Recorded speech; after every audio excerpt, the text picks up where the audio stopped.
मित्रांनो, तुम्ही कोरोना आणि HMPV व्हायरस याबद्दल तर खूप ऐकलं असेल, पण महाराष्ट्रात यापेक्षाही खतरनाक व्हायरस आला आहे. आधी डोक्यात खाज येते, मग केस हातात यायला सुरुवात होते आणि मग डायरेक्ट टक्कल पडायला सुरुवात होते. मित्रांनो, ही गोष्ट आहे बुलढाणा येथील. येथे 40 पेक्षा जास्त लोकांना टक्कल पडले आहे.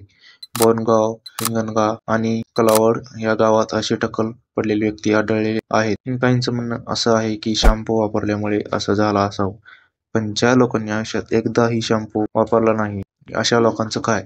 अशा लोकांना सुद्धा पूर्णपणे टक्कल पडत आहे. हा नेमका काय प्रकार आहे? हे पूर्णपणे समोर आलेलं नाही. यावर तपास सुरूच आहेत.